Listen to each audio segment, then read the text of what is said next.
सर्वधर्मान् परित्यज्य मामेकं शरणं व्रज अहं त्वा सर्वपापेभ्यो मोक्षयिष्यामि मा शुचः। एक बात साफ साफ बताइए कि सब धर्म कर्मों को त्याग कर तू मेरी शरण में आ जा, ठीक है? ब्रज को आ जा कब? सभी अनुवादकर्ताओं ने कहा कि व्रज माने आजा, आना, जबकि व्रज माने जाना होता है। आखिर व्रज शब्द पर क्यों मचा है बवाल, सभी धर्म गुरुओं पे उठने लगे सवाल। गीता जी अध्याय नंबर 8 के श्लोक नंबर 8, 9, 10 में उस परम अक्षर ब्रह्म की साधना के विषय में बताया है कि उसकी साधना करनी है, उसकी साधना करने वाला प्राणी उस परमेश्वर के पास चला जाता है। कौन है ब्रह्म, कौन है परम अक्षर ब्रह्म, आज जानेंगे पवित्र गीता जी का मर्म। आपके गुरुजी पांव छूने की मना क्यों करते हैं? लोगों की छोटी सोच। तो इस प्रकार आप जी ने किसी को आशीर्वाद नहीं देना। आखिर पैर छूने में किस बात का संकोच। तेराही कर रहा है, पिंडदान कर रहा है, श्राद्ध कर रहा है, तो हमारे पूर्वज भूत बनना है। इसके लिए गीता में ऐसे ही मना करी क्या? हाँ, देवताओं को पूजने वाले देवताओं को प्राप्त होंगे, पितरों को पूजने वाले पितरों को प्राप्त होते हैं और भूतों को पूजने वाले भूतों को प्राप्त होते हैं। अब होगा सबके सामने झूठ का पर्दाफाश। नमस्कार साथियों, आप सभी का स्वागत है हमारे इस न्यूज़ चैनल में। दर्शकों देखिए, अभी हम सतलोक आश्रम बैतूल में है और यहाँ पर देखिए काफ़ी सारी भीड़ जो है एकत्रित है। तो यहाँ पर देखिए दो पक्ष मौजूद हैं। यहाँ पर देखिए ये संत रामपाल जी महाराज जी के फॉलोअर्स नहीं हैं और एक साइड ये संत रामपाल जी महाराज जी के फॉलोअर्स है। तो दो पक्ष हैं, तो इनमें एक प्रकार से डिबेट चलेगी। आप इस डिबेट को जरूर पूरा देखें। तो देखिए, हम सबसे पहले यहाँ जो संत रामपाल जी महाराज जी के फॉलोअर्स नहीं हैं उनसे हम थोड़ी चर्चा करते हैं कि आखिर उनके क्या प्रश्न है। नमस्कार सर, क्या नाम है आपका? मेरा महेश यादव है जी। बताइए सर, क्या कहना चाहते हो आप? मेरा ये प्रश्न मेरे श्री कृष्ण भगवान है जो मेरे यदुवंशी हैं। वो यदुवंशी में शुरू से ही श्री कृष्ण भगवान को पूछता हूँ, मेरे इष्ट देव हैं। और आपके संत रामपाल जी महाराज हैं जो मेरे कृष्ण भगवान भक्ति छुड़ाते हैं। ये कैसे संभव है? बताइए सर, संत रामपाल जी महाराज श्री कृष्ण जी की भक्ति छुड़ाते हैं, ये कहाँ तक सही है? संत रामपाल जी महाराज ने जो ज्ञान बताया है गीता जी में, वो कृष्ण भगवान ने अगर बोला है तो कृष्ण भगवान जो बात बता रहे हैं उसको आप फॉलो नहीं कर रहे हो। आप कह रहे हैं हम कृष्ण की पूजा करते हैं, तो कृष्ण भगवान की थोड़ी बहुत मानो तो पूरा ज्ञान कृष्ण ने बोला कि नहीं बोला? तो कृष्ण भगवान ये बोल रहे हैं कि क्या नाम से जो व्यक्ति शास्त्र विधि को त्याग करके अपनी इच्छा से मनमाना आचरण करता है उस साधक को न सुख होता है, न सिद्धि होती है, न उसकी गति होती है। मतलब अध्याय 16 में तुरंत कहा है कि इससे तेरे लिए कर्तव्य यानी क्या करना चाहिए, अकर्तव्य यानी क्या नहीं करना चाहिए। इस व्यवस्था में शास्त्र ही प्रमाण है। इस प्रकार तू शास्त्र विधि से नियत कर्म करने योग्य ही है। तो शास्त्रों में लिखा क्या है? शास्त्रों में ये लिखा है कि गीता अध्याय नंबर 18 के श्लोक नंबर 66 में कृष्ण भगवान कह रहे हैं अर्जुन से कि हे अर्जुन, तू सर्वभाव से केवल उस परमेश्वर की ही शरण में जा, उसकी कृपा से ही तू परम शांति को, सनातन परम धाम को प्राप्त होगा। आप उठा करके गीता जी में देख सकते हैं। वो ये नहीं कह रहे हैं कि हमारी शरण में आ जा, बेजे कह उसकी शरण में जा। वो परमेश्वर कौन है? वो कृष्ण तो नहीं है। अगर होते तो वो उसकी शरण में तो पहले थे अर्जुन। वो कौन है परमात्मा? बताइए सर। अरे गीता अध्याय 18 श्लोक हमने भी पढ़ा है और हमारे तो भी गीता रखी है। जैसे हमारे भैया हैं जो यादव जी हैं, इनके तो गीता रखी है, हमने ही पढ़ा है। सर्वधर्मान परित्यज्य माम एकम शरणं व्रज अहम त्वा सर्व पापेभ्यो मोक्षयामि मा शुचः। एक बात साफ साफ बताइए कि सब धर्म कर्मों को त्याग कर तू मेरी शरण में आ जा, ठीक है? ब्रज को आ जा कोई की भी संत ग्रंथ में उठा लो, अकेले संत रामपाल जी महाराज कह के जा। और उसमें भी आपकी जो गीता त्याग ज्ञान अमृत है वो में भी आप मिलत जो, वो में भी आ जा लिखवाया को। आपका आप क्या है कि जा, कहाँ जा? बताइए सर, वो अपनी शरण में आने के लिए बोल रहे हैं। देखो भैया, देखो ये तो क्लियर है कि कहीं गो लिखा है, गो माने जाना होता है, ये सब जानते हैं। अगर कोई अनपढ़ हो, अशिक्षित हो, सिर्रू हो, जो नशा करके उसका अनुवाद कर रहा हो, वो कह दे कि गो माने आना होता है, तो आना नहीं मान सकते। इसका अगर हमें सही प्रमाण देखना है तो हमें संस्कृत का जो शब्दकोश होता है उसको हमें देखना पड़ेगा। तो संस्कृत के किसी भी शब्दकोश में आप देख सकते हैं, उसमें ब्रज का अर्थ जाना ही बताया है। इसलिए संत रामपाल जी महाराज जी बताते हैं कि ब्रज का अर्थ जाना ही होता है। दर्शकों, ब्रज का अर्थ आना होता है या जाना होता है?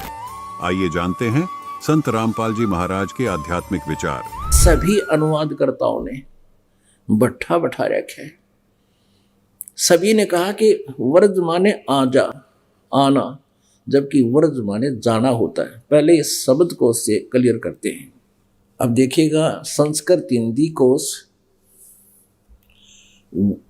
वामन शिवराम आप्टे द्वारा इसका संग्रह किया गया है और यह है मोतीलाल बनारसी दास पब्लिशर्स प्राइवेट लिमिटेड, दिल्ली से प्रकाशित है। इसके 993 पृष्ठ है। वर्ज माने जाना, चलना, प्रगति करना, विदा होना, ये सारा है, निर्वासित होना। वर्ज माने जाना, आना नहीं होता। गो माने जाना है तो उसका अर्थ आना हो ही नहीं सकता।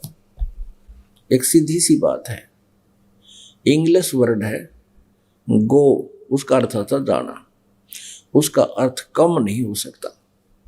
अगर कोई कम करता है तो उसने कोई ज्ञान नहीं। वर्ज माने जाना है तो उसका आना जिसने किया है उनको कति ज्ञान नहीं, उन्हें अनर्थ कर दिया। अब देखिएगा, श्रीमद् भगवत गीता के अनुवादकर्ताओं की कलाबाजी। ये देखिए, जयदयाल गोविंद का गीता प्रेस गोरखपुर से प्रकाशित है। ये 18वां अध्याय, श्रीमद् भगवत गीता 18वां अध्याय और ये 66वां श्लोक। इसमें वर्ज शब्द स्पष्ट है। सर्वधर्मान परित्यज माम एकम शरणम वर्ज अहम तवा सर्व पापेभ्यः मोक्षामि मा शुच। क्या अर्थ किया इन्होंने? संपूर्ण धर्मों को अर्थात संपूर्ण कर्तव्य कर्मों को मुझ में त्याग कर तू केवल एक मुझ सर्वशक्तिमान सर्वाधार परमेश्वर की शरण में आ जा। वर्ज माने आ जा। अरे वाह, ये आपने देख लिया, गीता प्रेस गोरखपुर से प्रकाशित है। एक सीधी सी बात है। इंग्लिश वर्ड है गो, उसका अर्थ होता जाना, उसका अर्थ कम नहीं हो सकता। अगर कोई कम करता है तो उसने कोई ज्ञान नहीं। वर्ज माने जाना है तो उसका आना जिसने किया है उनको कति ज्ञान नहीं, उन्हें अनर्थ कर दिया। अब श्रीमद् भगवत गीता अध्याय नंबर 2 के श्लोक नंबर 7 में अर्जुन कह रहा है कि मैं आपकी शरण हूं और आपका शिष्य हूं, आप मुझे यथार्थ ज्ञान बताइए। अब मेरी बुद्धि काम नहीं कर रही है। तो श्री कृष्ण की शरण में अर्जुन तो पहले ही था। अब ये कहे कि मेरी शरण में आ जा, अपनी शरण के लिए कह रहा नहीं कि 3 परमात्मा, सरपुरुष, अक्षर पुरुष, परम अक्षर पुरुष। पुण्यात्मा, गीता जी अध्याय नंबर 8 के श्लोक नंबर 1 में अर्जुन ने पूछा कि प्रभु, आपने जो गीता जी अध्याय नंबर 7 के श्लोक नंबर 29 में कहा है कि जिन्होंने तत्वदर्शी संत मिल गया, उन्होंने सारे अध्यात्म ज्ञान को समझा और सभी कर्मों से परिचित हुआ और वो तत्व ब्रह्म से परिचित हुआ, फिर वो जरा और मरण से मुक्ति के लिए ही, छुटकारे के लिए ही वो साधना यत्न करता है, प्रयत्न करता है। वो इस संसार की किसी वस्तु की डिमांड नहीं करता, उस तत्व ब्रह्म को जान लेता है। तो यहाँ गीता जी अध्याय नंबर 8 के श्लोक नंबर 1 में अर्जुन ने पूछा किम तत्ब्रह्म, वो तत्ब्रह्म क्या है जिसके जानकर फिर कुछ किसी वस्तु की डिमांड नहीं करता, जरा और मरण से मोक्ष प्राप्ति ही चाहता है। तो वो किम तत्ब्रह्म, ये देखिएगा श्रीमद् भगवत गीता, जयदयाल गोविंद का इसके अनुवादक हैं, गीता प्रेस गोरखपुर से प्रकाशित है। इसको 8वें अध्याय के ये थोड़ा सा दिखाते हैं आपको। ये देखिएगा 8वां अध्याय 8वां अध्याय, इसके प्रथम मंत्र में प्रथम श्लोक में अर्जुन ने पूछा किम तत्ब्रह्म, किम अध्यात्म, किम कर्म पुरुषोत्तम, अधिभूतम च किम प्रोक्तम, अधिदैवम किम उच्यते। वो किम तत्ब्रह्म, हे पुरुषोत्तम वह ब्रह्म क्या है। अब इसका उत्तर दिया है गीता ज्ञानदाता ने। अब तीसरे श्लोक में श्री भगवान उवाच वह परम अक्षर ब्रह्म है, वह परम अक्षर ब्रह्म है वो। अब गीता ज्ञानदाता 8वें अध्याय के 3 श्लोक में उत्तर देता है कि वो परम अक्षर ब्रह्म है। वो परम अक्षर ब्रह्म है, वो गीता ज्ञानदाता से अलग है। अब एक सरपुरुष, एक अक्षर पुरुष, एक परम अक्षर पुरुष, ये 3 प्रभु हैं। अब यहाँ गीता अध्याय नंबर 15 के श्लोक नंबर 1 से लेकर 4 तक क्या बताया है कि उस तत्वदर्शी संत की पहचान बताई है, जिसके विषय में गीता जी अध्याय नंबर 4 के श्लोक नंबर 34 में वर्णन है। यह स्पष्ट किया है कि ऊपर को जड़ वाला, नीचे को तीनों गुण रूपी शाखा वाला, ये उल्टा लटका हुआ संसार रूपी वृक्ष है। और जो संत इसके सभी विभाग बता देगा, पत्ते कौन है, जड़ कौन है, तना कौन है, और डार कौन है, शाखाएं कौन है, पत्ते क्या है, स वेदविद, वो वेद के तात्पर्य को जानने वाला है, अर्थात वो तत्वदर्शी संत है। इस संसार रूपी वृक्ष को आप देखिएगा, चित्र आसानी से समझ में आएगा। फिर ये संसार रूपी उल्टा लटका हुआ वृक्ष समझो। परमेश्वर ने स्वयं बताया कि अक्षर पुरुष एक पेड़ है और सरपुरुष इसका एक डार समझो, ये काल समझो, काल ब्रह्म समझो, इसको कुछ भी कहो, ये इसके इसी के पर्यायवाची नाम है। सरब्रह्म, शरब्रह्म अर्थात सरपुरुष, काल ब्रह्म, इसको ब्रह्म सरपुरुष भी कहते हैं, सरपुरुष। ये तो डार समझो इस संसार रूपी वृक्ष की। और तीनों देवा, रजगुण ब्रह्मा जी, सतगुण विष्णु जी, तमगुण शिव जी, ये तो शाखाएं हैं और हम यहाँ पात रूप संसार। अब इस आशय को समझने के लिए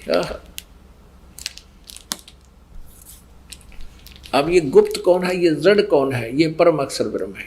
परम अक्षर पुरुष कहो, परम अक्षर ब्रह्म कहो, या पूर्ण ब्रह्म या परमेश्वर कहो, परम अक्षर ब्रह्म कहो। ये गीता जी अध्याय नंबर 15 के श्लोक नंबर 16 और 17 में ये कंसेप्ट बिल्कुल क्लियर है। 3 भगवान हैं, एक तो परम अक्षर ब्रह्म यानी परम अक्षर पुरुष कहो, परम अक्षर ब्रह्म कहो, ये तो जड़ है पूरे संसार रूपी वृक्ष की, यहीं से सबको उत्पत्ति होती है और यहीं से सबको आहार मिलता है, सबका धारण पोषण यही करता है। फिर तना जो जमीन से बाहर दिखता है उसको अक्षर पुरुष पर ब्रह्म भी कहते हैं, अक्षर पुरुष भी कहते हैं। और उसके फिर एक डार है, वो सरपुरुष है, ये ब्रह्म है जो गीता बोल रहा है। और तीनों देवा, रजगुण ब्रह्मा, सतगुण विष्णु, तमगुण शिव जी, ये शाखा हैं और हम पात रूप संसार। तो 8वें अध्याय के प्रथम मंत्र में अर्जुन ने पूछा किम तत्परम, उसका उत्तर दिया 3 श्लोक में गीता ज्ञानदाता ने कि वो परम अक्षर ब्रह्म है, वो जड़ रूपी भगवान है, उसी की पूजा करने से कभी जन्म मृत्यु नहीं होगा। अब गीता जी अध्याय नंबर 8 के श्लोक नंबर 5 और 7 में गीता ज्ञानदाता कहता है अपनी साधना कि मेरी साधना कर, मेरी भक्ति कर, मुझे ही प्राप्त होगा। तो युद्ध भी कर और मेरी शरण में रहना है तो मेरा ओम नाम है और मेरी भक्ति कर। अब यहाँ फिर आइए 5वें में गीता ज्ञानदाता कहता है जो पुरुष अंत काल में भी मुझको ही स्मरण करता हुआ शरीर को त्याग कर जाता है, मद भावम यानी मेरे भाव में भावित रहकर मेरे भाव में को ही प्राप्त रहता है, मेरे साक्षात स्वरूप को प्राप्त होता है। ये नहीं, मद भावम मेरे भाव में भावित रहता है, उसको प्राप्त रहता है, इसमें संशय नहीं है। और 6 में ये कहा है 8वें अध्याय के में कि ये नियम है जो अंत समय में जिसमें भावित रहता है उसी को प्राप्त होता है। अब 6 हे कुंती पुत्र यम उनसे अंत काल में जिस भी भाव को समरण करता हुआ शरीर का त्याग करता है उसको ही प्राप्त होता है। सदा तद्भाव भावती, उसी भाव से भावित रहता है। ये भाव माने उसी भाव में भावित रहता है, उसी में लगन रहती है।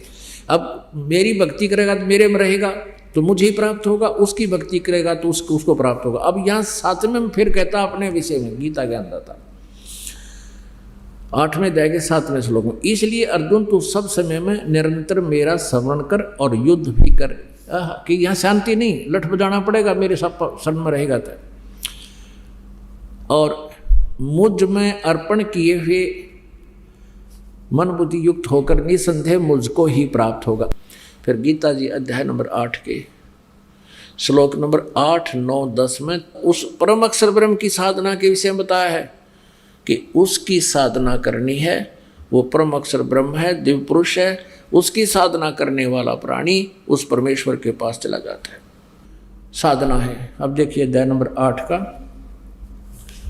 अब श्लोक नंबर 8, 9, 10, 7 तो आपने पढ़ लिया, अब 8वां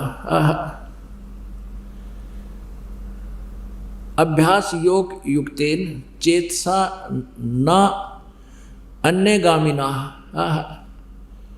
परमम पुरुषम दिव्यम याति पार्थ अनुचिंतन।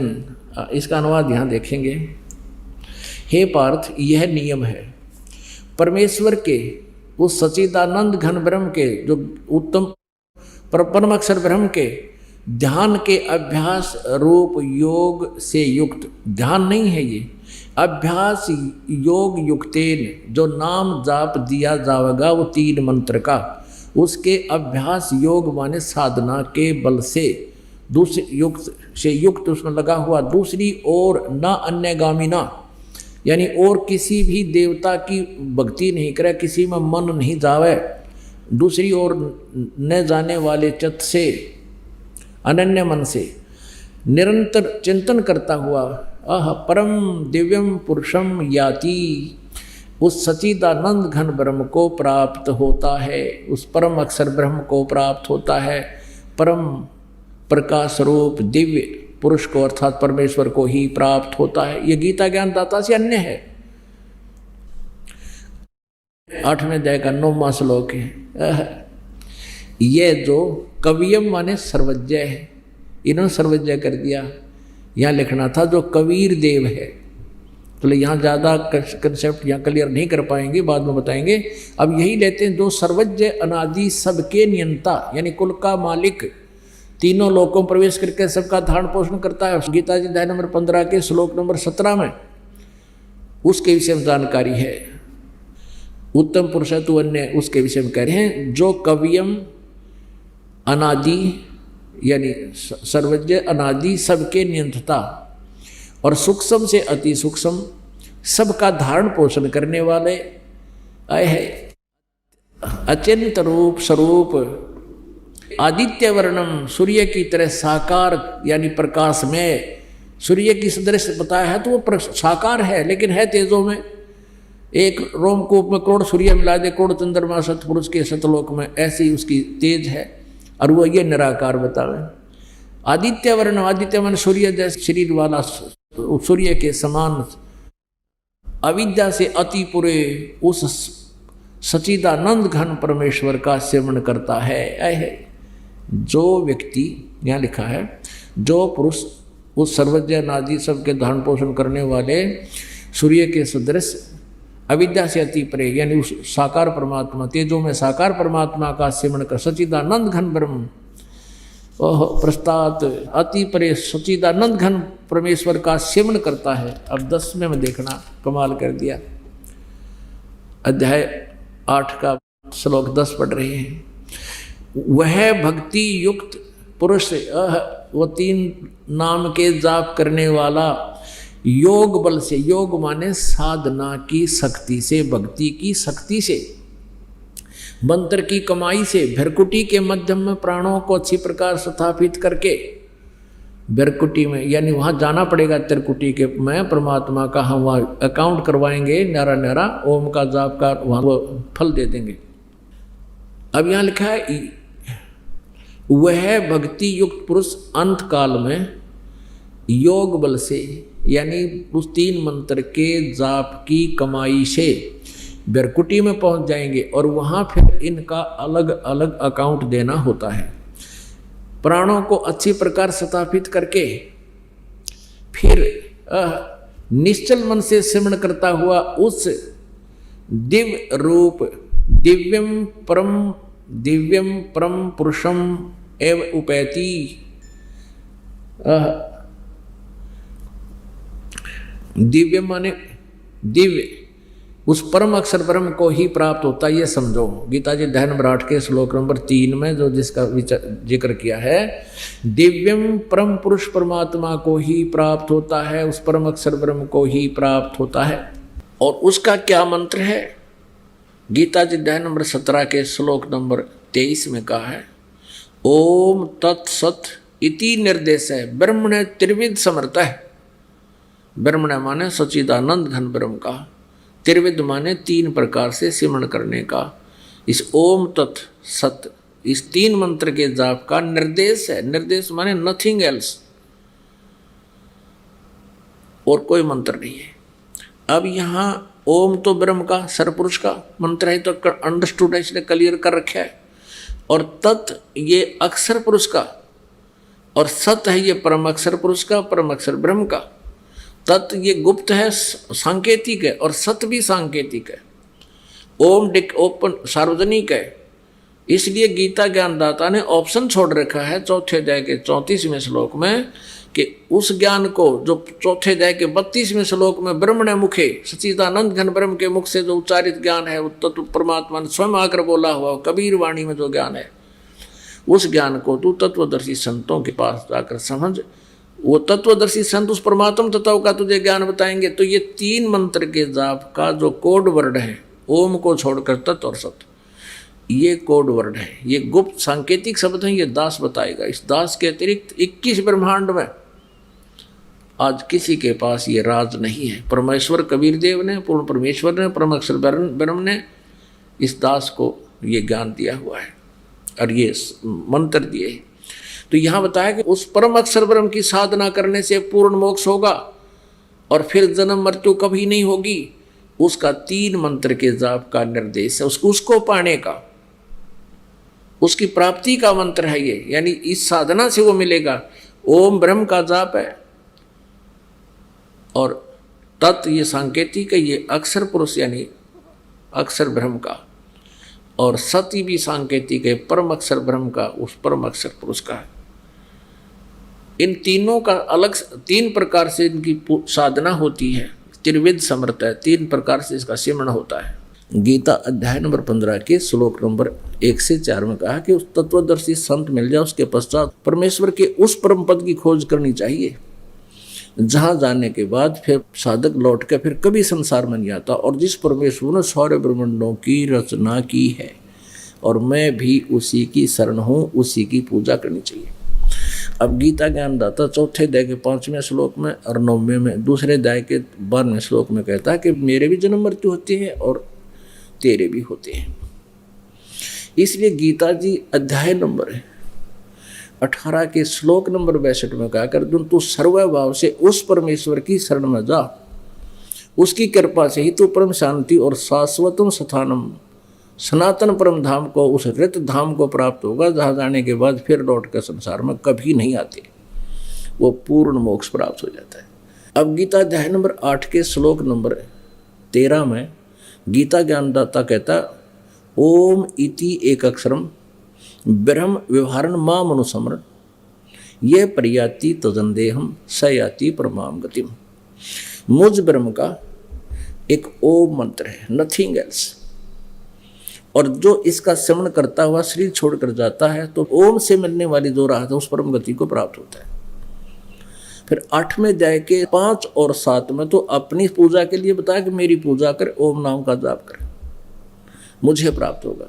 गीता जी अध्याय नंबर 8 के श्लोक नंबर 8, 9, 10 में उस परम अक्षर ब्रह्म के विषय में बताया कि उसकी पूजा करेगा तो उसी को प्राप्त होगा। उसका मंत्र क्या है? 17वें अध्याय के 23वें श्लोक में कहा कि उस सच्चिदानंद घन ब्रह्म के पाने का, उसके सतलोक में जाने का, अमर पद प्राप्त करने का मंत्र ओम तत्सत। इस 3 मंत्र के जाप का निर्देश है, नथिंग एल्स। और ओम सीधा ही ब्रह्म का है, इसको सरपुरुष भी कहते हैं। और तत् ये अक्षर पुरुष का है, और सत ये परम अक्षर पुरुष का है, परम अक्षर ब्रह्म का है। तो ओम तो सीधा ही है, तत् और सत ये सांकेतिक है। उसके लिए गीता अध्याय नंबर 4 के श्लोक नंबर 34 में कहा कि अर्जुन, तो उस तत्व ज्ञान को जो अध्याय नंबर 4 के श्लोक नंबर 32 में कहा कि वो सच्चिदानंद घन ब्रह्म की वाणी में विस्तार से कहा गया वो तत्व ज्ञान, उस तत्व ज्ञान को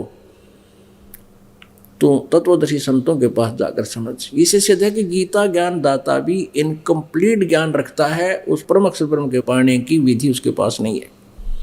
उसके लिए ऑप्शन छोड़ दिया कि तू तत्वदर्शी संतों की खोज कर और वो ज्ञान देंगे, विनम्र होकर उनसे वो ज्ञान पूछ। उसका पहचान बता दी गीता जी अध्याय नंबर 15 के श्लोक नंबर 1 में, जो इस उल्टे लटके संसार रूपी वृक्ष के जो विभाग बता देगा स वेदवित। अब गीता जी अध्याय नंबर 18 के श्लोक नंबर 62 में कहा कि तू सर्वभाव से उस परमेश्वर की शरण में जा, उस तत्व ब्रह्म की शरण में जा, परम अक्षर ब्रह्म की शरण में जा, जिसकी कृपा से तू परम शांति को और सनातन परम धाम को प्राप्त होगा, जो कभी नाश में नहीं आता, जहाँ जाने के बाद फिर लौट कर नहीं आते। वहाँ जाने के लिए आपने क्या करना होगा? गीता जी अध्याय नंबर 18 के श्लोक नंबर 66 में कहा इस गीता ज्ञानदाता ब्रह्म ने कि सर्वधर्मान परित्यज माम एकम शरणम व्रज अहम तवा सर्व पापेभ्यः मोक्षामि मा शुचे। अब गीता ज्ञानदाता कहता है कि तू अगर उस परमात्मा की शरण में जाना है ना, तो मेरे सतर के जितनी भी धार्मिक पूजाएं हैं, सर्वधर्मान परित्यज माम, मेरे सतर के ओम नाम के जाप की जो कमाई है वो मुझे छोड़ दे। हम पहले क्या करते थे? ओम नाम के जाप की कमाई ब्रह्मलोक में जाकर समाप्त कराते थे, फिर यहीं तो जन्म मृत्यु में रहते थे, क्योंकि ओम ब्रह्म का जाप है और ब्रह्म की जाप से जन्म मृत्यु कभी नष्ट नहीं होती। यो विनाशवान है, इसकी भी मृत्यु होती है और साधक की भी मृत्यु होती है। तो अब हम ब्रह्मलोक में इसका प्रतिफल नहीं लेंगे ओम नाम का। अब ये कहता तूने वहाँ जाना, उस परम अक्षर ब्रह्म के पास सनातन परम धाम में जाना, तो मेरे सतर ओम नाम की कमाई मुझे छोड़कर एकम शरणम व्रज, जिसके बराबर दूसरा ना हो, अद्वितीय परमात्मा, उसकी शरण में जा, तब मैं तुझे सब पापों से मुक्त कर दूंगा। क्योंकि हम पापों के आधार पर यहाँ गधे कुत्ते सूअर बन रहे हैं। जब हम इसका कोई लेना देन हमारा इनका रहेगा नहीं, तो ये हमारे पे मांगे क्या? अब यहाँ सभी अनुवादकर्ताओं ने भट्ठा बैठा रखा है। सभी ने कहा कि व्रज माने आ जा, आना, जबकि व्रज माने जाना होता है। पहले इस शब्द को से क्लियर करते हैं। अब देखिएगा, संस्कृत हिंदी कोश वामन शिवराम आप्टे द्वारा इसका संग्रह किया गया है और यह है मोतीलाल बनारसी दास पब्लिशर्स प्राइवेट लिमिटेड, दिल्ली से प्रकाशित है। इसके 993 पृष्ठ है। व्रज माने जाना, चलना, प्रगति करना, विदा होना, ये सारा है, निर्वासित होना। व्रज माने जाना, आना नहीं होता। गो माने जाना है तो उसका अर्थ आना हो ही नहीं सकता। एक सीधी सी बात है, इंग्लिश वर्ड है गो, उसका अर्थ होता जाना, उसका अर्थ कम नहीं हो सकता। अगर कोई कम करता है तो उसने कोई ज्ञान नहीं। व्रज माने जाना है तो उसका आना जिसने किया है उनको कति ज्ञान नहीं, उन्हें अनर्थ कर दिया। अब परमात्मा कबीर परमेश्वर कहा करते, पाखंडी की पूजा जग में संत न कहे लबाड़े। कबीर परमेश्वर को तो कहते ही तो अनपढ़ था, किसी ने पढ़ाया को नहीं है, पंडिता दोरा घूमया, ये पंडिता ने काट रखी टाट, ये कर दिया गहरे, नाश कर रखा, नृत कर दिए। और परमेश्वर ने 600 साल पहले ये बता रखी सारी कहानी, कति यथार्थ रूप दे रखा मालिक ने कबीर वाणी में, सच्चिदानंद घन ब्रह्म की वाणी में ये यथार्थ ज्ञान दे रखा है। निरंजन धन तेरा दरबार, निरंजन धन तेरा दरबार, जहाँ पर तनिक न न्याय विचार। कह कबीर सुनो भाई साधो, यहाँ सब उल्टा व्यवहार। कह कबीर सुनो भाई साधो, यहाँ सब उल्टा व्यवहार। सच्चों को तो ये झूठा बतावे, इन झूठों का एतबार। निरंजन धन तेरा दरबार, निरंजन धन तेरा दरबार, जहाँ पर तनिक न न्याय विचार। पुण्यात्माओं, आप देख रहे हो अब कबीर परमेश्वर कहते हैं, कबीर ये माया अटपटी सब कट आन अड़ी, और किस किस न समझाऊं या कुआ भांग पड़ी। एक का कुएं का पानी पी रहे सारा भांग वाली, और उसी तरह चल रहे हैं। वर्तमाने ने कहा आजा, वर्तमाने जाना होता है, गोमीन जाना है, उसका कम अर्थ कैसे कर दिया। आज तक आंख नहीं खुली, लगभग 5500 वर्ष हो गए इस गीता जी के को लिखे हुए, आज तक ये कह नहीं समझ सके इस गीता जी में क्या लिखा है। इसमें 3 परमात्मा स्पष्ट हैं, और जो परम अक्षर ब्रह्म है उसी की पूजा से पूर्ण मोक्ष होगा। वो 3 मंत्र का जाप है। ओम तत्सत सीधा नहीं है ये, ओम तो डायरेक्ट है, तत् और सत सांकेतिक ये दास बताओगा। इस दास के अतिरिक्त किसी के पास ये मंत्र नहीं है, और मोक्ष हो ही नहीं सकता इस मंत्र के बताए बिना, और दास ही अधिकारी है इस पृथ्वी, कोई और अधिकारी वर्तमान में है भी नहीं। संत रामपाल जी महाराज ने एक बार फिर सभी शास्त्रों से प्रमाणित करके सबको चौंका दिया है। गीता जी अध्याय 18 के श्लोक 66 में व्रज शब्द, जिसका मतलब जाना होता है, ये परम अक्षर ब्रह्म की शरण में जाने के लिए प्रयोग किया गया है। संत रामपाल जी महाराज ने ये भी बताया कि भगवान श्री कृष्ण अपनी ही शरण में आने के लिए अर्जुन को क्यों कहेंगे, क्योंकि वो तो उनकी शरण में पहले से ही थे।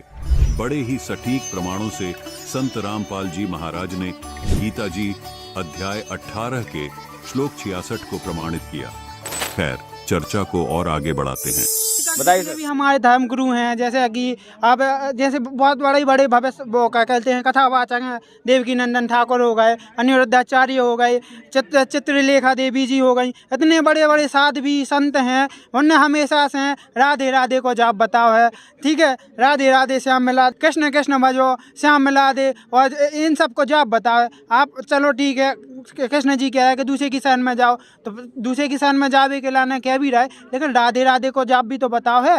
राधे राधे को जाप कर वो सोई गलत है, कहा आपने मना करा तो बताइए सर, राधे राधे जाप करने से मुक्ति हो सकती है, इनका ऐसा इनका कहना है। देखिए, हम ये नहीं कह रहे कि राधे राधे से मुक्ति हो जाए, कि सत्साहिब कहने से मुक्ति हो जाए, या जो नाम कहने उससे मुक्ति हो जाए, हम नहीं कह रहे। हम वो बोल रहे हैं कि जहाँ सदग्रंथों में जो नाम जाप करने के लिए दिए हैं कि इस नाम को जाप करने से आपकी मुक्ति होगी, उससे होगी। अगर राधे राधे लिखा है तो राधे राधे से हो जाएगी, लेकिन जहाँ तक संत रामपाल जी महाराज जी ने गीता को खोल करके उंगली रख करके पढ़ाया है, तो राधे राधे तो पूरी गीता जी में ई छोड़ते वो छोड़ता कहीं लिखा ही नहीं है। उसमें लिखा है कि अगर उस परमात्मा को प्राप्त करना है तो उसकी भक्ति विधि, उसके मंत्र लिखे हैं कि गीता अध्याय नंबर 17 श्लोक नंबर 23 में लिखा है। संत रामपाल जी महाराज बताते हैं, आप देख लेना, और जो धर्मगुरु बता रहे हैं उन्हें बता दियो कि राधे राधे लिखो। का लिखो? उसमें जी लिखा है कि ओम तत् सत इति निर्देशः ब्राह्मणः त्रिविध स्मृतः ब्राह्मणः तीन वेदाः च यज्ञः च विहिता पुरा। यानी कि उस परमात्मा को प्राप्त करने का केवल 3 मंत्र का जाप है, ओम तत् सत।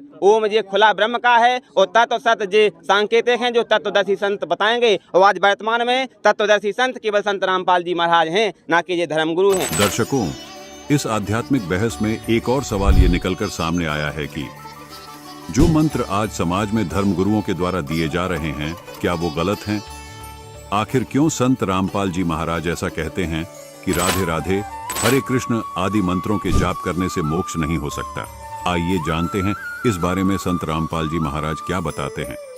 पवित्र हिंदू धर्म में जितने भी पुण्यात्मा हैं, अब गीता जी को सिरोधार्य मानते हैं और नाम जपते हैं, हरे राम हरे कृष्ण, राधे राधे श्याम मिला दे, ओम नमः शिवाय, ओम भागवते वासुदेव नमः, एवं नमः। ये पता नहीं कितने मंत्र बना रखे। गीता जी में है कोई मंत्र ऐसा? गीता जी में फाइनल फैसला कर रखे है। गीता जी अध्याय नंबर 8 के श्लोक नंबर 13 में कहा कि ओम इति एक अक्षरम ब्रह्म व्यवहारण माम अनुसमरण ये प्रयाति तदंदेहम सयाति परमाम गति। मुझ ब्रह्म का, माम ब्रह्म, मुझ ब्रह्म का केवल ओम इति एक अक्षरम, ये ओम एक अक्षर है, नथिंग एल्स, और कुछ नहीं। उच्चारण करके सिमरण करता हुआ जो अंतिम श्वास तक, शरीर छोड़ने तक इसका सिमरण करता हुआ छोड़कर जाता है, यह प्रयाति तदन देहम सयाति परमाम गति, वो परम गति को प्राप्त होता है। ओम से मिलने वाली परम गति। श्रीमद् भगवत गीता जयदयाल गोविंद का इसके अनुवादक है। अध्याय नंबर 8 के श्लोक नंबर 13 हम आपको दिखाते हैं। ये क्या बताता है 13वें श्लोक में? ओम इति एकाक्षरम ब्रह्म व्यवहारण माम अनुसमरण ये प्रयाति तजन देहम स याति परमाम गतिम। माम ब्रह्म, मुझ ब्रह्म का केवल ओम यह एक अक्षर है जो उच्चारण करके सिमरण करता हुआ, यह प्रयाति तजन देहम जो शरीर छोड़कर जाता है, ये सिमरण करता हुआ, स याति परमाम गतिम जो ओम से मिलने वाली, यह शुरू किया ओम ओम, यह इनका अनुवाद है। यह एक अक्षर रूप ब्रह्म को उच्चारण करता हुआ, अक्षर रूप ब्रह्म को नहीं। ये वो कहता माम ब्रह्म, मुझ ब्रह्म का केवल एक ओम अक्षर है, नथिंग एल्स। निचिंतन करता हुआ शरीर त्याग कर जाता हुआ पुरुष परम गति को प्राप्त होता है। यानी ओम से होने वाली जो परम गति है, ये ओम, और इन्होंने इस ओम को ऐसे लिखा अनुवाद में ओम ओम, ये समझो चाहिए, ये समझो। अब ये तो है, कहता है मेरी साधना करनी है मुझ ब्रह्म की, तो मेरा एक ओम मंत्र है। ओम से मिलने वाली श्रेष्ठ गति कौन सी है? ब्रह्म लोक प्राप्ति, क्योंकि ओम ब्रह्म का मंत्र है। गीता जी अध्याय नंबर 7 के श्लोक नंबर 18 में गीता ज्ञानदाता ब्रह्म श्री कृष्ण जी में बोल रहा है। वो कह रहा है कि मेरी गति में ये उदार आत्मा है तो अच्छी, लेकिन ये मेरे वाली घटिया गति में ही आश्रित रहे। ओम से मिलने वाली जो सुविधा है, मोक्ष है, जितना कहते यो तो व्यर्थ है, घटिया है, अनुत्तम है। अनुत्तम क्यों है? क्योंकि गीता ज्ञानदाता स्वयं कह रहा है 4 अध्याय के 5वें और 9वें श्लोक में, 2 अध्याय के 12वें श्लोक में, 10वें अध्याय के 2 श्लोक में, अर्जुन तेरे और मेरे बहुत जन्म हो चुके हैं, तू नहीं जानता मैं जानता हूं। तो इसी से दे के जन्म मृत्यु ब्रह्म की भी और पुजारी भी फिर दुखी जन्म और मृत्यु जैसा दुख नहीं पृथ्वी पर। इसलिए गीता ज्ञानदाता 18वें अध्याय के 62वें श्लोक में कहता अर्जुन तू सर्वभाव से उस परमेश्वर की शरण में जा, उसकी कृपा से ही तू परम शांति को और सनातन परम धाम को प्राप्त होगा। अब पुण्यात्माओं 17वें अध्याय के 23वें श्लोक में गीता जी में स्पष्ट किया है कि उस सच्चिदानंद घन ब्रह्म की पूजा यानी तत्ब्रह्म, उस परम अक्षर ब्रह्म की साधना का 3 मंत्र का जाप है, उसको प्राप्ति का। ओम तत्सत, ओम ब्रह्म का सरपुरुष भी कहते हैं इस ब्रह्म को, और तत् अक्षर पुरुष का वो सांकेतिक है, और सत जो है परम अक्षर ब्रह्म का। इनकी मजदूरी करनी है। इन तीनों की साधना से ही परमात्मा प्राप्ति, सतलोक प्राप्ति होगी। श्रीमद् भगवद गीता अध्याय नंबर 17 के श्लोक नंबर 23 में इसमें है ओम तत्सत इति निर्देश है ब्रह्मण तिर्विद समर्थ ब्राह्मणा तेन वेदा च यगा च विहिता पुरा। ओम ओम तत् तत् सत सत इति माने यह है, ऐसे यह है। तिर्विध माने 3 प्रकार का, ब्रह्मण मुख्य, ब्रह्मण सच्चिदानंद घन ब्रह्म का, ब्रह्मण माने सच्चिदानंद घन ब्रह्म, ये यहाँ बिल्कुल सही इन्होंने अनुवाद किया है, का नाम कहा है। अपने आत्मा इस गीता जी अध्याय नंबर 17 के श्लोक नंबर 23 में एक तो ये कंसेप्ट क्लियर हो गया कि गीता ज्ञान दाता से एक सच्चिदानंद घन ब्रह्म कोई और है, सुप्रीम पावर, समृद्ध शक्ति, और उसका मंत्र है ओम तत्सत। ये 3 मंत्र का है। ओम और तत् सांकेतिक है, ये दोनों मिलकर 2 अक्षर का सतनाम बनता है, और तीसरा वो सार नाम है जो सत कहा है गीता जी अध्याय नंबर 17 के श्लोक 23 में। तो कहने का भाव ये है कि हम साधना करने का खूब कोशिश की हमने, अब पढ़े गीता और नाम ले हरे कृष्ण कृष्ण कृष्ण हरे हरे राधे राधे, कोई बात हुई या? बालकों का खेल बना रखा हमने, भगवान की तरफ जरा भी ध्यान नहीं दिया। गीता जी में है कहीं ये मंत्र, फिर जाप किस लिए कर रहे हो? परमात्मा का विधान है ये। हमने गीता जी के अतिरिक्त, वेदों के अतिरिक्त किसी की भी आदेश की पालना नहीं करनी है। यदि हम परमात्मा के विधान के विरुद्ध किसी की आज्ञा का पालन करके साधना करते हैं तो वो शास्त्र विधि को त्याग कर मनमाना आचरण है। दर्शकों, संत रामपाल जी महाराज ने श्रीमद् भगवद गीता से प्रमाणित किया कि राधे राधे, कृष्ण कृष्ण, हरे राम आदि मंत्रों के जाप से मोक्ष संभव नहीं है। गीता ज्ञान दाता का केवल एक ओम मंत्र है और पूर्ण ब्रह्म को प्राप्त करने का मंत्र ओम तत्सत है, जो कि सांकेतिक है, जिसको केवल तत्वदर्शी संत ही बता सकते हैं। आइए चर्चा को आगे बढ़ाते हैं। देखिए ये आध्यात्मिक बहस। तो बताइए सर, ये बोल रहे हैं कि राधे राधे तो किसी वेद में है ही नहीं। अरे तो हमें अभी तक तो जितने भी, अच्छा ये बताओ, आप जो राधे राधे वाली बात कर रहे हो, अभी तक जितने भी धर्मगुरु हैं बेका झूठे हैं? आप बताइए ना सर। बताइए सर, क्या उनको ज्ञान नहीं है क्या? बे झूठे नन्या, बिल्कुल महा झूठे हैं। उनसे झूठ तो पूरी दुनिया में कोई है ही नन्या। बे बिल्कुल झूठी लपेटे फिर रहे। देखो सुनो हमारी बात भाई, ऐसे कैसा कह सकते हो आप? इसे कह सकते हैं कि 2 और 2 4 होत, और कोई 2 और 2 5 बता रहा हो तो वो बेवकूफ है, वो पागल बना रहा हो। एक तो पागल बना रहा है, जो कह रहा है कि राधे राधे, बे हमारे गुरुजी कह रहे हो, मैं क्यों लिखो ही नहीं राधे राधे कहो। किसी सदग्रंथ में लिखा है कि राधे राधे कहने से मोक्ष का जाप, मतलब किसी का मोक्ष हो जाएगा, ना किसी वेदों में लिखा है। और दूसरी बात ये है कि इनके जे कथावाचक बोल रहे हम धर्मगुरु हैं, जे बोल रहे चित्रलेखा जी हैं, फलाना है ठिकाना है। चित्रलेखा जी जे कह रही कि शराब के फायदे बताती हैं, वे कहती हैं कि शराब पी लो तो कॉन्फिडेंस आ जाता है, शराब पी लो तो ये हो जाता है। अब कथावाचक बताए, जो गुरु बताए, वे गुरु होते हैं। कोई अच्छा शायर है, उसने कहा है कि नशा नाश कर देगा फिरोगे दाने दाने को, और कटोरा हाथ में होगा न देगा कोई खाने को। भाई साहब, जे समझ लो कि लोगों के घर बिक गए, मकान बिक गए, जमीनें बिक गई, जायदादें बिक गई, मोड़ी मुड़ा रोड पे आ गए। और आपने देखा होगा जो शराब पीता है सो बिरवाई में आधी मुड़ी बिरवाई में ठुसी और आधे गोड़े बारह कड़े जो है उनको हाल गाली दे रहे,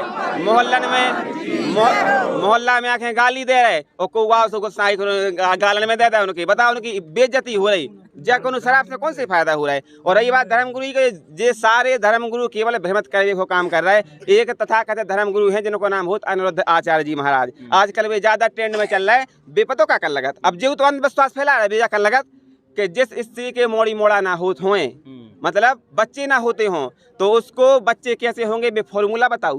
क्या फॉर्मूला बताते हैं कि जिस महिला के बच्चे ना हो तो वो कहते हैं कि सबसे पहले तो किसी गाय को आप अनाज खवाओ, अनाज खाने के बाद फिर वो गोबर करेगी, तो उस गोबर को बढ़िया धोवे के बाद उसको सुखाओ, और सुखावे के बाद फिर उसको पिसाओ, फिर जो आटो बन जाए उसकी बढ़िया रोटी बनाओ, और रोटी बनावे के बाद भगवान को भोग लगाओ, और फिर वो जी की स्त्री के मोड़ी मोड़ा नहीं हो तो खवा दो, उसके मोड़ी मोड़ा हो जाए। क्या बात सही है? नहीं सर, ऐसे मोड़ी मोड़ा क्या है ये बताते हैं। ये सुन, गोबर के नहीं खुआते के, जा बताओ। वो बताते हैं ना सर। बे तो झूठी कह रहे हैं, गपोड़े हाँ के भर रहे आप लगे उनके चक्कर में। जा बताओ कि अगर गोबर के में धो के अगर अन्न खाए से अगर मोड़ी मोड़ा हो रहा है तो गोबर खुआ दो, गोबर पर दो जल्दी हो जाए। बताओ, आप पूछो इनसे, बताइए सर। अबे वो सुनो, अगर ऐसे धर्मगुरु हैं तो भाई साहब ये समझ लो कि हमारे देश को दुर्भाग्य है कि ये धर्मगुरु उल्टी दिशा बता रहे हैं, पूरे समाज नाश को नाश करके उन्हें धर दो। लेकिन संत रामपाल जी महाराज सदग्रंथों को खोल के और इंटरनेशनल चैनल पे उंगली रख के बता रहा है कि अगर भगवान कौन है, कहाँ है, कैसा है, किसने देखा है, हमारे सदग्रंथों में उनको प्राप्त करने की क्या भक्ति विधि लिखी है, वो सब कुछ बता रहा है संत रामपाल जी महाराज। एक तरफ सच के लिए संत रामपाल जी महाराज इतना संघर्ष कर रहे हैं, एक तरफ पूरे भारत के धर्मगुरु भोली भाली जनता को भड़का रहे और भ्रमित कर रहे और नरक की ओर ढकेल रहे, जबरदस्ती पूरे लगे नरक की ओर ढकेल के लाजे। बताइए सर, आप क्या कहना चाहोगे? आपके गुरुजी पाँव छूने की मना क्यों करते हैं? पैर छूने को मना करते हैं? हाँ करते हैं, इसलिए कहते हैं संत रामपाल जी महाराज पैर छूने के लिए मना, क्योंकि अगर हम किसी के पैर छुएंगे तो निश्चित है कि वो हमें आशीर्वाद देगा, और आशीर्वाद देगा तो उसके पुण्य क्षीण होते हैं और हमें लाभ हो जाता है। जैसे आपने पहले कई ऋषि मुनि तपस्या किया करते थे और कोई राक्षस उनको परेशान करता था तो वो तुरंत कहते थे कि जा मैं तुझे श्राप देता हूँ, आज से तू ये बन जाओ, जो बन जाओ, फलाना हो जाओ, ठिकाना हो जा, तो तुरंत वो ऐसा उसके साथ हो जाता था। तो उनकी जो भक्ति की शक्ति होती थी वह शून्य हो जाती थी। इसलिए आज संत रामपाल जी महाराज जी कहते हैं कि आप सद्भक्ति कर रहे तो आपकी भक्ति रूपी बैटरी चार्ज हो रही है। अगर आप किसी को आशीर्वाद दोगे तो आपकी भक्ति की जो शक्ति है वो नष्ट हो जाएगी, किसी को श्राप दोगे तो भक्ति की शक्ति नष्ट हो जाएगी। इसीलिए संत रामपाल जी महाराज जी कहते हैं कि हमें किसी को ना आशीर्वाद देना है और ना लेना है। क्यों नहीं लेना है? अगर हम किसी को आशीर्वाद देंगे तो वो खुश हो जाएगा और हमारी बैटरी डिस्चार्ज हो जाएगी, फिर हमें दूसरे से आशीर्वाद लेना पड़ेगा। और वो आशीर्वाद जो ले गया है उसका आशीर्वाद कितने देर तक चलेगा? जब तक चलेगा चलेगा, नहीं चलेगा फिर दूसरे महाराज जाने, महाराज फिर दे दें, फिर उन्हों जाने, फिर उन्हों जाने, फिर उन्हें जाने, जो सिलसिला बन हो रहे। अगर आपको वास्तव में हमेशा हमेशा खिलाने खुश होने तो संत रामपाल जी महाराज जी से नाम दीक्षा लो और अपनों कल्याण कराओ, हमेशा हमेशा खिलाने। दर्शकों, आध्यात्मिक बहस शास्त्रों में मौजूद प्रमाणों से होते हुए एक ऐसे पड़ाव पर है जब संत रामपाल जी महाराज पर आरोप लगता है कि वो अपने भक्तों को अपने माता पिता के पैर छूने से मना करते हैं। पहली बार सुनने में बड़ा अटपटा सा लगा। चलिए इस बारे में संत रामपाल जी महाराज के ही विचार जान लेते हैं। आखिर वो ऐसा क्यों कहते हैं? किसी को आशीर्वाद नहीं देना, किसी को कोई दुआ या बद्दुआ नहीं देना। बद्दुआ दोगे तो भी आपकी पुण्य अक्षीण होंगे और किसी को आशीर्वाद दोगे तो भी आपके भक्ति कमाई समाप्त होगी, खर्च होगी। अब जैसे कोई एक पहिए से, एक टायर से हवा और दूसरे टायर में भरे, वो कितना बुद्धिमान है, दोनों कंडम। वो युद्ध है इसका। ये बुद्धिमान व्यक्ति ऐसे काम करता है, उसको सलाह देगा भाई यहाँ से जाइए, वहाँ आगे एक हवा भरने का यंत्र है, आप वहाँ से हवा भराइए, दोनों का काम चले। तो इस प्रकार हम अगर आशीर्वाद दे देते हैं तो हमारी पूंजी नष्ट हो जाती है, भक्ति। अब ना उसको लाभ, उसको थोड़ा सा लाभ उसको होगा और आप यहीं रह गए, दोनों चौड़ चपट, क्या फायदा। तो इस प्रकार हमने अपने बच्चों को, भाई बहन, माता पिता, सबको, संबंधित जितने मित्र हैं या वैसे भी कोई, एक सद्भावना पूर्वक सबसे प्रार्थना करनी चाहिए कि आप भी दीक्षा लो और अपनी हवा आप भरो। जैसे एक पंप दे दिया जाता है साइकिल में हवा भरने का, तो सब ले लो पंप और अपनी भरो हवा, जब जरूरत पड़े फुल करो और चलो गाड़ी पर, सवारी पर। तो कहने का भाव ये है कि इसी प्रकार ये गुरुदेव जी से दीक्षा लेकर के आप स्वयं अपनी भक्ति मंत्र के जाप साधना के द्वारा अपने टायर में हवा स्वयं भरो और फिर चलो। तो इस प्रकार आप जी ने अब ना किसी को आशीर्वाद देना है, ना किसी को बद्दुआ देनी है, दोनों में हमें हानि है। पहले क्या था, इस काल का जाल है। आप देखते हो बुजुर्ग बड़े छोटों को आशीर्वाद देते हैं, क्योंकि पहले जो एक आपने देखा होगा एक पाग सिस्टम है, पाग। जैसे पिता की मृत्यु के उपरांत बड़े पुत्र को एक पाग बांधी जाती थी, पगड़ी, और फिर वो पिता वाले कर्म वो करता था। आप पिछला इतिहास देखिएगा तो उसमें क्या होता है कि वो आशीर्वाद देने वाला अपनी पूंजी नष्ट करता है और उनको आशीर्वाद देता। जैसे आपने देखा होगा एक पुत्र वधू अपनी सास के पैर दबाती है या किसी और बड़ी बूढ़ी के उसके पास बैठी है उसके पैर छूती है, वो उसको दुआ देती है, पुत्रवती हो, तेरे बेटे हो, पुतों फड़िए दूध दो, नहाइए, इस तरह के देते हैं। तो वो बुढ़िया के पास जो चवन्नी थी वह तो पुत्र वधू को दे दी, आप खाली होगी, आगे चारदर है ही नहीं। तो इस प्रकार हमने अपनी इस भक्ति को बर्बाद नहीं करना है, ना किसी पुत्र वधू को आशीर्वाद देना है।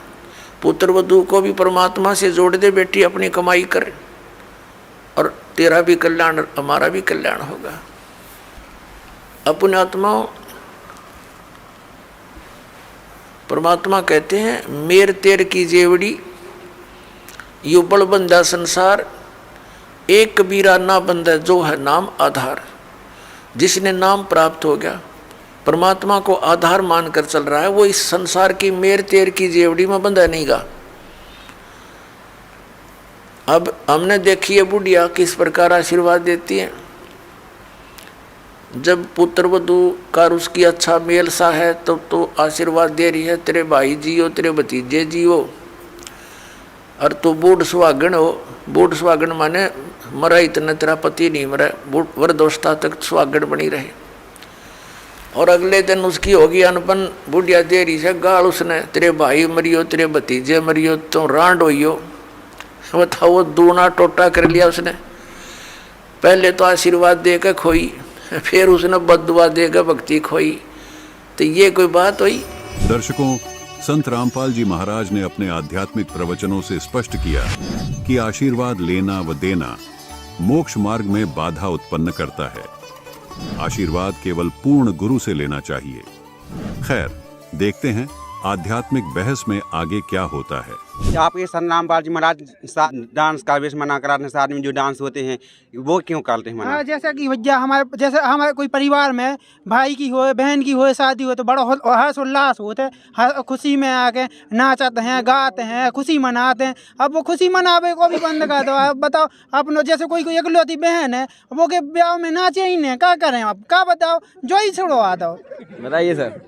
भाई साहब, हमने शादियां देखी हैं, हमारे गांव में होती हैं, आसपास होती हैं, तो हम क्या देखते हैं कि किसी के यहाँ मान लो बारात जा रही है तो बारात में गाना बज रहा है। आप विचार करो इस बात पे, नाच रहे, गा रहे और ताली बजा रहे, और जो भीड़ इकट्ठी है वो पता क्या क्यों है?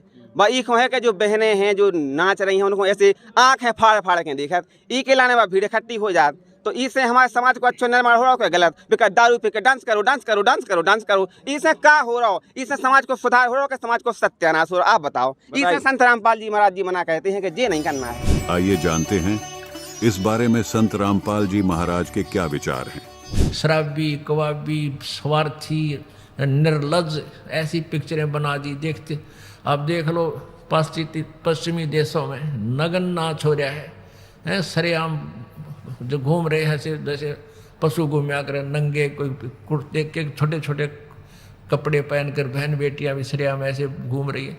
तो ऐसी निर्लज्जता कर दी, अब ये हमारे समाज में भी घर करने लगी। तो इस तरह की ड्रामाबाजी इस काल ने करवा दी, हमें निर्लज्ज बना दिया। और सरेआम डांस करती हैं ब्याह शादी में, बेटियां नाचे, बूढ़े बाप नाचे, बूढ़े बेटी नाचे, बूढ़े माँ नाचे। अरे थारा गजब, इधर वैसा ही नाचा करती थी कि तो बंद कोठों में, आज सरेआम नचा दिए काल ने हमारे को।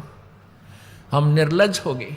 पुण्यात्मा इसको सेट कर देंगे, लेकिन ज्ञान इस शिक्षा की आवश्यकता इसलिए थी कि हम अपने सदग्रंथों को समझकर उस भगवान को पहचान लेंगे। ये अति आवश्यक था। दर्शकों, आज की आध्यात्मिक बहस से और संत रामपाल जी महाराज के सत्संग प्रवचनों से यह प्रमाणित हुआ कि गीता जी अध्याय 18 के श्लोक 66 में वर्णित व्रज शब्द का अर्थ जाना होता है। साथ ही गीता अध्याय 18 के श्लोक 66 में जिस परमात्मा की शरण में जाने के लिए कहा गया है वह परम अक्षर ब्रह्म है, जिसको पाने का केवल ओम तत्सत मंत्र है, जो कि सांकेतिक है। हरे राम हरे कृष्ण आदि नाम से मोक्ष संभव नहीं है। संत रामपाल जी महाराज ने यह भी संदेश दिया कि भक्ति मार्ग में पुण्य कर्मों का बहुत महत्व है। दर्शकों, आइए अब आपको एक ऐसे श्रद्धालु का अनुभव सुनाते हैं जिन्होंने दावा किया है कि संत रामपाल जी महाराज ने उन्हें वो नाम दीक्षा दी है जो बाबा नानक जी जाप करते थे। हम 2017 में जुड़े, मानसा जिला तहसील बुटलाडा। हम वहाँ से जुड़े, वहाँ जीत फौजी था। हम पहले हनुमान जी को मानते थे, हमारा परमात्मा भी मानता था। तो वहाँ मानते मानते हमको बोला कि हमको रात में परमात्मा बोला कि उस हमारी ब्राह्मण जात में है कि हमको जाके बोला कि हमको परमात्मा भेजे हैं कि उस ब्राह्मण को खींचो, वो नरक में जा रहा।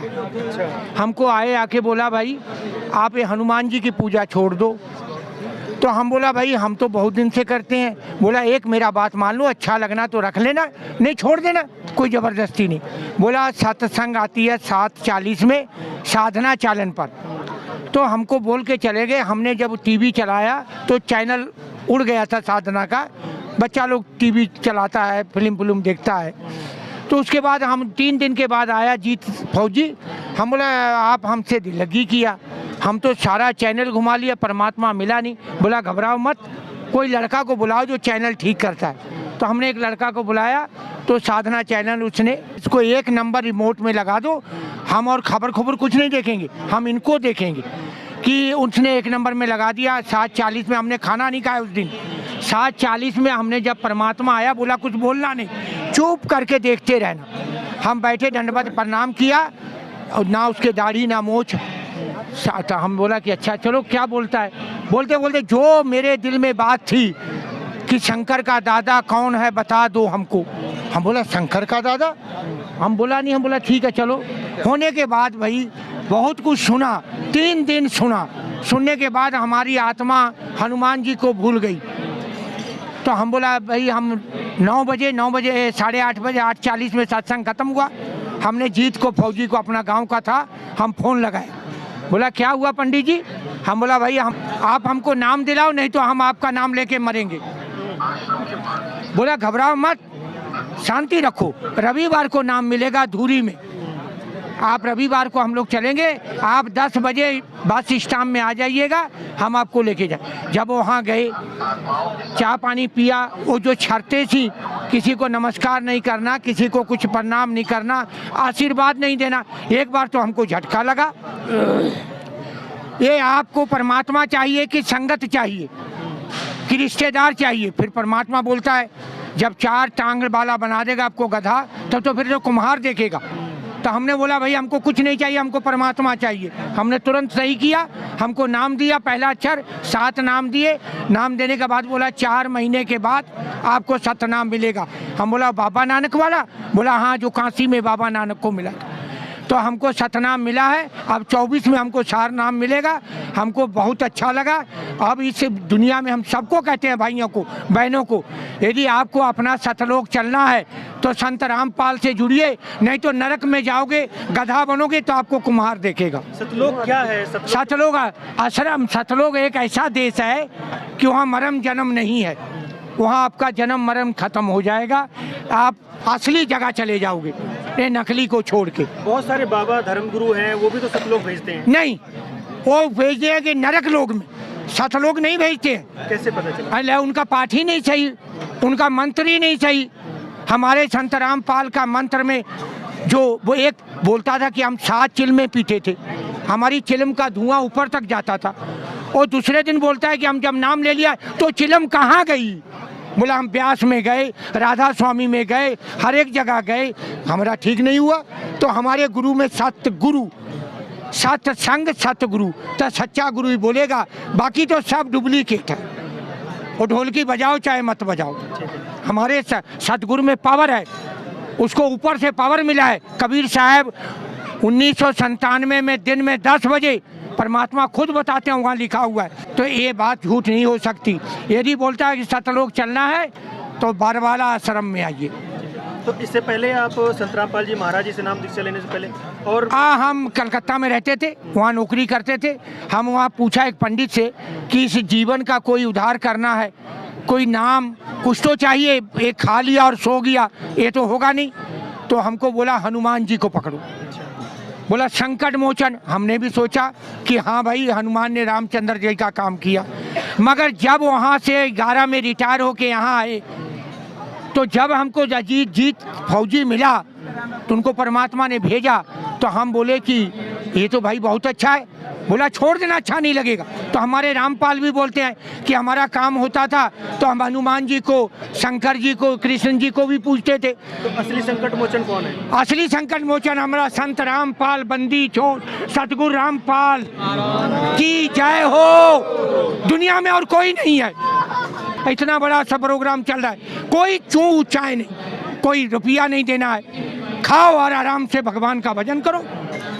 हमारे अकाउंट में आप ये भी नहीं मानिएगा 4000 रुपया मोदी देता है, 2000 3 महीना या 4 महीना के बाद। हम भी उसको फार्म भरा, तो हम जब फार्म भरा तो हम 4 महीने के बाद गए। हम बोला 12,000 होगा।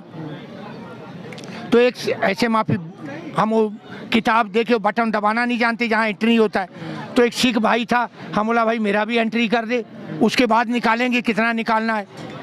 तो उसने बोला रुकिए हम अपना कर लें। तो उसने जब एंट्री किया तो स्टेट बैंक में, तो हम उससे बोला भैया बताओ था दो कितना हुआ है, तो बोला 17,000। हम बोला बंदी छोड़ की जय हो, हम तो इतना सोच के चले भी नहीं थे। तो वहाँ से निकला, हम 10,000 उठाया, निकाला, यहाँ आके 2,000 गला में दिया। हम बोला बंदी छोड़ की जय हो। वो कहाँ से आया, वो कौन दिया? वो हमारा पिताजी संत रामपाल दिया। तो आज कैंसर का बाप भी हो, हमारा पिताजी बोलता है उसको भी हम ठीक करेंगे। हमको आज चारों तरफ से कोई तकलीफ नहीं है, सब सुखी है। हमको संत बंदी छोड़ महाराज जैसे हमको सुख देता है, सारी जनता को देगा।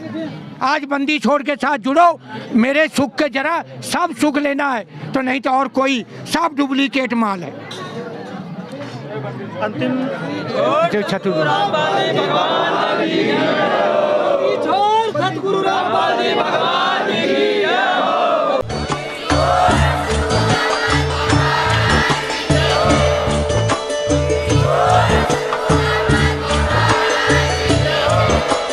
आप सुन रहे थे जगत गुरु तत्वदर्शी संत रामपाल जी महाराज जी के मंगल प्रवचन। अधिक जानकारी के लिए विजिट कीजिए हमारी वेबसाइट www.jagatgururampalji.org। संत रामपाल जी महाराज जी के शुभ आशीर्वाद से पूरे विश्व भर में 500 से भी ज्यादा नाम दीक्षा केंद्र हैं, जिन पर संत रामपाल जी महाराज जी द्वारा ऑनलाइन निशुल्क नाम दीक्षा दी जा रही है। अपने नजदीकी नाम दीक्षा केंद्र का पता करने के लिए संपर्क करें 8222880541।